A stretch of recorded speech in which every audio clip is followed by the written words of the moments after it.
I think people would be surprised to hear that I was actually UWGB's mascot for 2 years.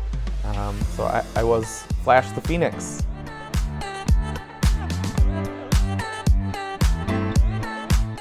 As Pillar's development manager, I work on securing funding and resources to help sustain our programs and Pillar's mission. A lot of my time is spent researching foundations and their giving requirements and making sure that our programs fit with their funding, and then writing and submitting grant applications. Another portion of my time is spent working with the database and making sure that we're able to accurately pull people's information and that we're accounting for their donations appropriately, and so that when it comes to making specific asks that we have the appropriate information.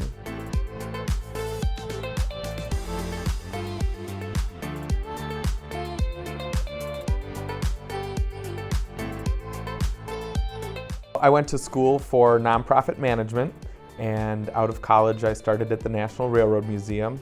I was there for about 6 years and took on a lot of different roles, and I ended my last 3 there as the development director. So I really started getting into fundraising and that side of nonprofits, and I really wanted to find an organization that connected a little more to my own passions, and Pillar's mission really spoke to me, and I wanted to come here and help as much as possible. My favorite part of my work here at Pillars is definitely any time I get to engage with donors or funders personally, taking them on tours of our facilities, showing them the work firsthand, and seeing their passion come through for the work that we're doing, and really being able to connect them to Pillars that way.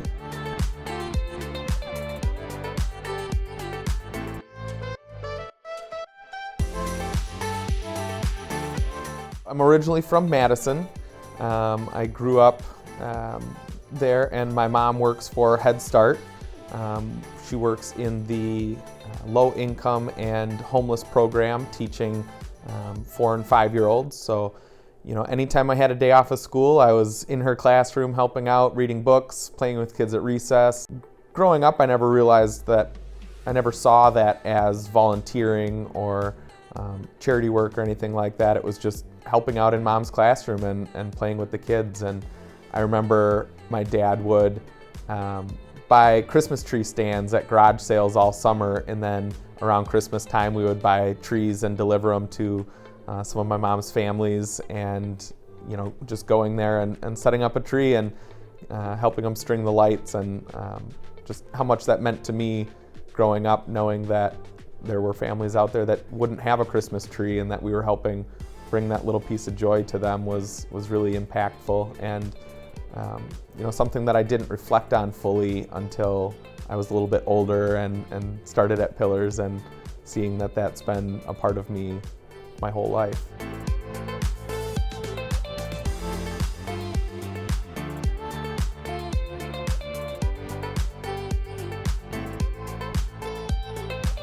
Throughout a given year, we serve about 900 people in shelter, which in the grand scheme of things isn't that many for a community of our size, and especially given how much the community wants to support us. When it comes to items that are donated, in-kind donations, physical items, we get a lot of interest from the community in how they can help.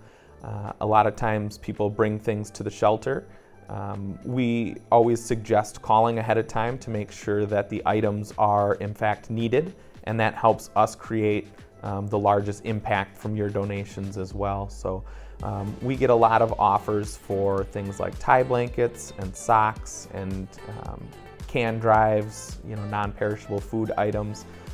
But because those are thought of first by most people in the community, we also receive a lot of those items. Things that people don't typically think of that we utilize the most are cleaning supplies, large garbage bags, so specifically the 55-gallon garbage bags. We go through several of those every day at our adult shelter alone. I think it's great for the community to keep in mind that A lot happens outside of just our shelter operations.